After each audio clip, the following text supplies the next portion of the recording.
আসসালামু আলাইকুম ওয়া রাহমাতুল্লাহি ওয়া বারাকাতুহু। কেমন আছো সবাই? কে কে রোজা অবস্থায় আছো? মাশাআল্লাহ, সবাই প্রায়। আজকে কত নম্বর রোজা এটা? 14 নম্বর রোজা। আচ্ছা, রোজা এই শব্দটা কোন ভাষা বলতে পারবে কেউ? কোন ভাষা? ফার্সি। ভেরি গুড, ফার্সি। রোজা ফার্সি, তাহলে এর আরবি কি বলতে পারবে কেউ? মাসের নাম রমজান। রোজাকে আমরা আরবিতে কি বলি, বা আরবিতে কি আছে কোরআনে? সিয়াম। ভেরি গুড, ঠিক আছে। সিয়াম হচ্ছে বহু বচন, এর এক বচন হচ্ছে সওম। কি? সওম। তো সিয়াম বা সওম এটা মুসলিমদের উপর ফরজ। এটার অনেক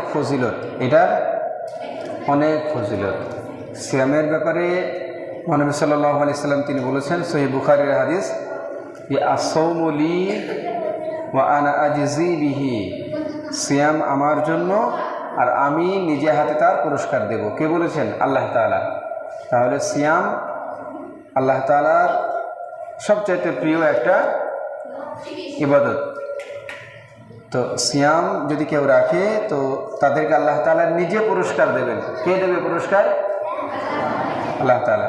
অন্যান্য যে ইবাদত, সালাত, যাকাত, হজ, দান খয়রাত, এগুলির পুরস্কার, এগুলির নেকি সব ফেরেশতারা লিপিবদ্ধ করে লিখে, কিন্তু সিয়ামের ব্যাপারে আল্লাহ তাআলা হাদিসে কুরসিতে বলছেন, আস-সাওমু লি, সিয়াম আমার জন্য, ওয়া আনা আজজি বিহি, আর আমি নিজে হাতে তার পুরস্কার দেব।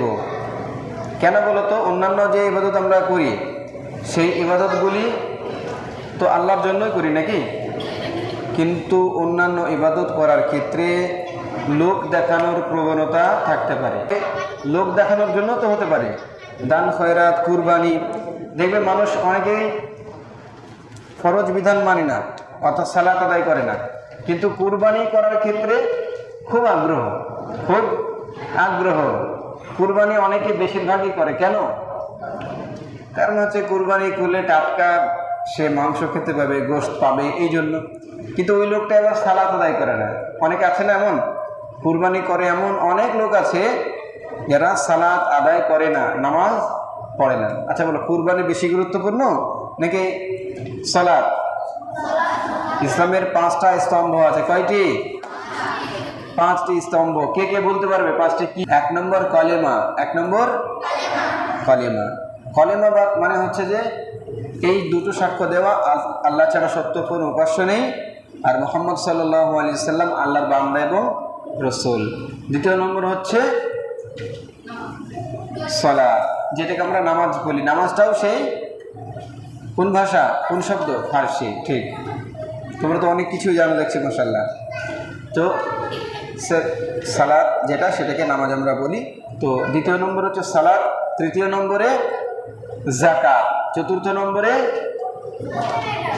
সিয়াম, 5 নম্বরে হজ। এক হাদিসে 4 নম্বরে হজের কথা বলা হয়েছে, 5 নম্বরে সিয়ামের কথা বলা হয়েছে। যাই হোক, কিন্তু 5টা স্তম্ভ, কলিমা, সালাত, যাকাত, সিয়াম আর হজ, এই 5টা স্তম্ভ ইসলামের।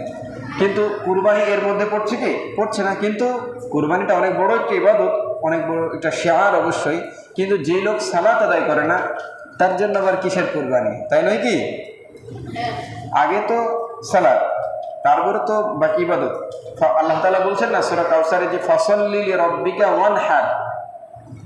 সুতরাং আপনি আপনার প্রভুর জন্য সালাত আদায় করুন এবং কুরবানি করুন। এখন যে সালাত আদায় করে না, তাহলে কুরবানি? বিষয়টা এমন যে এক লোক, সে,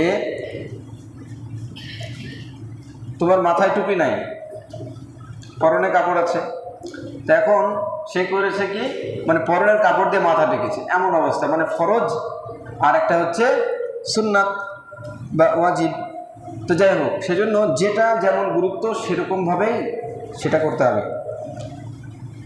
তো সওম হচ্ছে এমন একটা ইবাদত যেটা কেবলমাত্র মানুষ আল্লাহর সন্তুষ্টির জন্যই করে। আর অন্যান্য ইবাদতের ক্ষেত্রে সেটা কুরবানি বলো, যাকাত বলো, দান খয়রাত বলো, মানুষকে দেখানোর জন্য করা হয়, আবার আল্লাহকে সন্তুষ্ট করার জন্য হতে পারে। দুটোরই একটা অপশন আছে, সুযোগ আছে, তাই না? অনেকে দান খয়রাত করে, দান করলো দিয়ে বলছে আমার নামটা শুনতে পেলাম না যে মাইকে, আমার নামটা এখনো বলা হয়নি কেন, বলে না আমার নামটা এখনো মাইকে হলো না। অনেকে মনে করে যে মাইকে বললে তারপরে আল্লাহ কবুল করবে, ফেরেশতারা চুপচাপ বসে থাকে, বলে মাইকে বলবে তারপরে আমরা লিখবো, এমন হয় না। কেউ যখন দান করলো, দান করার সাথে সাথে আল্লাহ তাআলা ফেরেশতারা জানে কি দেওয়ার, আল্লাহ তাআলা যেটা দেবেন, ফেরেশতাদের যেটা নির্দেশ দেন সেটা তারা লিপিবদ্ধ করে। সুতরাং যে মানুষকে জানাতে হবে এমনটা বিষয় নয়। যাই হোক, তো মেন কথা হলো যে সিয়াম এমন একটি ইবাদত যে আল্লাহর সন্তুষ্টি অর্জনের জন্যই করে। কেউ যদি আল্লাহর সন্তুষ্টি অর্জনের জন্য করে তাহলে এই জন্য আল্লাহ তাআলা তাকে নিজে হাতে পুরস্কার দেবে না, সেই পুরস্কারটা অনেক বড় পুরস্কার হবে। আবার যারা সিয়াম পালন করে কিয়ামতের দিন তাদের জন্য জান্নাতের একটা গেট আছে, আলাদা একটা দরজা। কেউ জানে? কে বলতে পারবে সেই দরজাটার নাম কি? বাবুর রায়্যান। কি নাম? রায়্যান। জান্নাতের একটা গেট, স্পেশাল একটা গেট। কিয়ামতের দিন আল্লাহ তাআলার ফেরেশতারা ঘোষণা দেবেন যে কোথায় সেই সাইম পালনকারীরা, সাইমরা অর্থাৎ রোজাদাররা কোথায়। তখন রোজাদাররা সেখানে উপস্থিত হবে, সেই গেট দিয়ে তারা বিশেষ সম্মানের সাথে জান্নাতে প্রবেশ করবে। তারপরে গেট বন্ধ করে দেওয়া হবে, আর কেউ প্রবেশ করতে পারবে না। আমরা ইনশাল্লাহ সেই গেট দিয়ে প্রবেশ করবো ইনশাল্লাহ, যারা সিয়াম পালন করি ইনশাল্লাহ। এই জন্য সিয়াম অবস্থায় বেশ কিছু নিয়মকানুন আছে, শুধু শুকিয়ে থাকলেই সিয়াম হবে না, আরও কিছু নিয়মকানুন আছে। কি? সেটা হচ্ছে মিথ্যা কথা বলা যাবে না, গালিগালাজ করা যাবে না, ঝগড়া করা যাবে না, মিথ্যা কোনো কাজ করা যাবে না। দিনের বেলায় টাইম কাটছে না বলে সিরিয়াল, সিনেমা এসবে অনেকে মোবাইলে সবসময় ব্যস্ত থাকে, কার্টুন দেখে, এসব করলে হবে না। কোরআন তেলাওয়াত করো, জিকির আজকার করো, তসবিহ তাহলিল করো, কোনো দিনই কোনো ভালো বই পুস্তক পড়ো, পড়াশোনা করো, এগুলোর মাধ্যমে সময়কে অতিবাহিত করতে হবে। মনে থাকবে তো? তাহলে সিয়াম মানে কি শুধুমাত্র শুকিয়ে থাকা না, সিয়াম মানে হচ্ছে আল্লাহর হুকুম মোতাবেকই সময়টাকে অতিবাহিত করা। সব ধরনের অশ্লীলতা, বেহায়াপনা, নিষিদ্ধ কাজ, সাথে সাথে পানাহার এবং যেগুলি সিয়াম ভঙ্গের কারণ সেগুলো থেকে দূরে থাকাই হচ্ছে সিয়াম। মনে থাকবে তো? আর মাতা পিতার হুকুম শুনলে, মাতা পিতা যদি সন্তুষ্ট থাকে আল্লাহও সন্তুষ্ট হয়। জানো তোমরা এটা? আল্লাহর সন্তুষ্টি, মাতা পিতার সন্তুষ্টি, আল্লাহর সন্তুষ্টি। তাহলে এই রমজান মাস, এই রমজান মাসে আমরা সিয়াম পালন করব, মিথ্যা কথা বলবো না, মিথ্যা কাজ করব না, কোনো অন্যায় অপকর্ম করব না, সিরিয়াল, সিনেমা, নাটক দেখে, কার্টুন দেখে সময় অতিবাহিত করব না। প্রথমে কোরআন তেলাওয়াত করব, তারপর যে পড়াটা আমরা দিচ্ছি সেই পড়াটা পড়বে। বাংলা বই পুস্তকও পড়তে পারো সময় কাটানোর জন্য, বাইরে গিয়ে একটু বসে থাকতে পারো ছেলেদের জন্য। এভাবে সময়টাকে অতিবাহিত করতে হবে, কোনোভাবেই হারাম কাজ করা যাবে না। আলিফুন বা, তাউন সা, জিমুন হাউন খাউন দাল, জালুন র, জাউন সিন, শিনুন সাদুন দাদুন ত, যাউন আইন, গাইনুন ফা, কাফুন কাফুন লামুন মিম, নুনুন ওয়াও, হাউন ইয়া, হাযি হুরুফুল হিজা,